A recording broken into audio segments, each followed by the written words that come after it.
Snow makes sound when you walk on it. People forget that. They think of it as quiet, peaceful, gentle.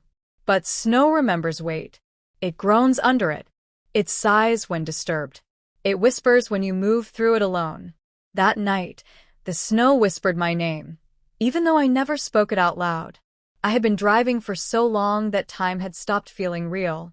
The dashboard clock blinked 2:17 a.m., but it had been blinking that same time for at least 20 minutes. My headlights carved 2 weak tunnels through the falling snow, and everything beyond them simply didn't exist. No sky, no distance, just white pressing in from every direction. The road twisted through the mountains like something alive, narrow and uneven, guarded by dark trees that leaned inward, as if they were listening. The weather forecast had said light snow, flurries, nothing dangerous. But the mountains don't listen to forecasts. They make their own decisions. The snowfall thickened without warning. One moment, I could see 100 feet ahead. The next, I could barely see the hood of my car. Snowflakes slammed into the windshield so hard they sounded like grit. The wiper struggled, smearing white across the glass faster than they could clear it. I slowed to a crawl. Turning back wasn't an option. The road behind me had already disappeared, erased by drifting snow. My phone showed no signal. The GPS froze, the map spinning uselessly before going dark. The radio crackled softly, then dissolved into static. Not the harsh kind, but low and rhythmic, almost like breathing. That was when the engine shut off. No warning lights, no sputtering, no struggle, just sudden silence, broken only by the wind and the soft ticking of cooling metal. The headlights flickered once, then went out. I sat there, frozen, hands locked around the steering wheel, listening to my own breath fog the air. The cold crept in immediately, seeping through the doors, biting at my fingers. After a long moment, I forced myself to move. I grabbed my coat, pulled it tight, and stepped out into the snow. The cold hit like a slap. It stole the air from my lungs and replaced it with sharp pain. Snow swallowed my boots almost instantly, rising halfway to my calves. The forest smelled metallic, like wet iron and pine sap. I popped the hood, even though I had no idea what I was looking for. Steam curled upward, vanishing as soon as it touched the air. Everything under the hood looked normal. Too normal. That's when I saw the light. It was far away, barely more than a glow between the trees. A single warm yellow square, flickering softly, impossibly steady against the storm. It looked unreal, like it had been painted onto the night. A cabin. That's when I saw the light. It was far away, barely more than a glow between the trees. A single warm yellow square, flickering softly, impossibly steady against the storm. It looked unreal, like it had been painted onto the night. A cabin. My heart surged with relief and fear at the same time. I locked the car. I didn't stop to question why. It just felt necessary, like the kind of thing you'd regret not doing later. The walk toward the light felt wrong immediately. The distance stretched unnaturally. What should have taken 5 minutes felt like 15.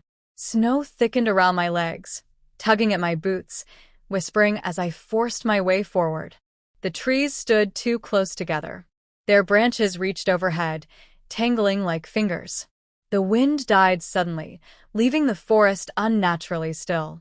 When I reached the cabin, the first thing I noticed was the silence. No wind. No animals. No sound except my own breathing. The second thing I noticed was the snow. There were no footprints. None leading up to the door. None leading away. The snow around the cabin was smooth and untouched, as if nothing had moved there for days. The door was unlocked. Inside, warmth washed over me, almost dizzying after the cold. A fire burned in the stone fireplace, crackling softly. A kettle steamed gently on the stove, releasing thin threads of vapor into the air. A wool coat hung by the door, still dripping melted snow onto the wooden floor. Someone had been here moments ago. "Hello," I called out. My voice sounded wrong inside the cabin, too loud, like it didn't belong to me. No answer came. The cabin felt lived in, but not personal. The furniture was simple. The table was set for one. A chair sat, pulled back, as if someone had just stood up. I noticed the photographs then. They lined the far wall, framed in dark wood. Black and white images, old and faded.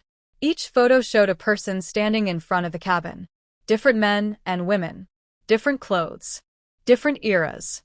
But all of them stood the same way. Straight. Hands at their sides. Eyes hollow and distant. And in every photo, snow was falling. I stepped closer, heart pounding. One of the faces was mine. It couldn't be. I stared at it, refusing to accept what my eyes were telling me. The photo was yellowed with age. The edges cracked, but the face was unmistakable. The same scar on my chin. The same expression. The same jacket I was wearing right now. The fire popped loudly behind me. The door closed. I didn't turn around. I couldn't. The warmth in the cabin began to feel suffocating. The air thickened, pressing against my skin. I felt watched, measured. A voice spoke softly, right behind my ear. You always come when it snows. It wasn't loud. It didn't need to be. It carried certainty, like a fact that had been proven 100 times before. I spun around, heart hammering. No one was there. The fire crackled, throwing shadows that stretched and twisted unnaturally along the walls. The photographs seemed closer than before. I don't understand, I whispered. A soft laugh drifted through the room, coming from nowhere and everywhere at once. You never do, the voice said. Not the first time. I ran for the door. It wouldn't open. I slammed into it again and again, screaming now, panic tearing through me. The windows were frozen solid, thick with ice. The walls seemed to lean inward, the room shrinking. The voice followed me, calm and patient. You forget, because forgetting is kinder. The lights went out. Darkness swallowed everything. When I woke up, I was sitting in my car. The engine was running. The heater blasted warm air into the cabin. The road ahead was clear, dry, empty. No snow. No forest. I drove without stopping until the sun came up. Months later, I found a photograph in my glove compartment. Black and white. Me. Standing in front of a cabin. Snow falling. Rain doesn't whisper like snow. Rain listens.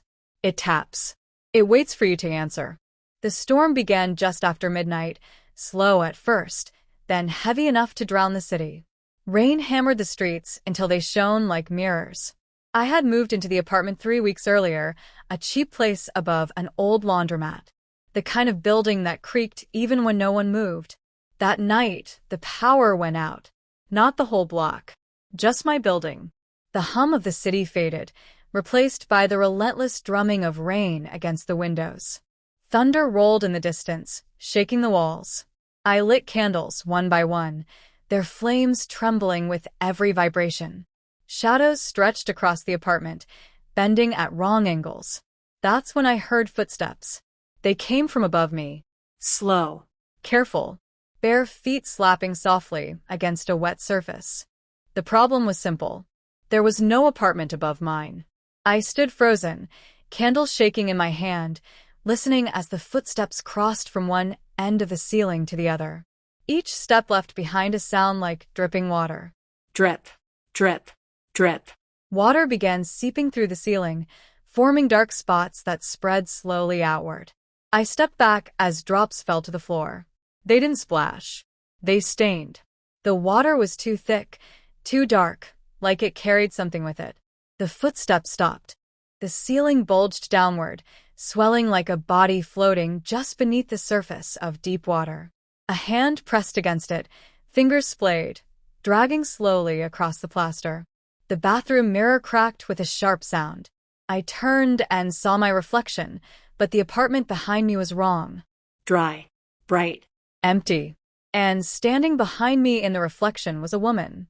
She was soaked, hair plastered to her face, dress clinging to her body like seaweed. Where her eyes should have been were smooth, empty hollows. Her mouth opened. Rain poured out. The lights flickered back on. Everything vanished. No water. No cracks. No footsteps. The landlord laughed when I told him. Said the building flooded years ago. Said people drowned in their sleep. Said storms make people imagine things. I moved out the next morning.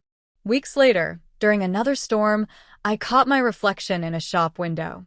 For just a second, rain streamed from my eyes.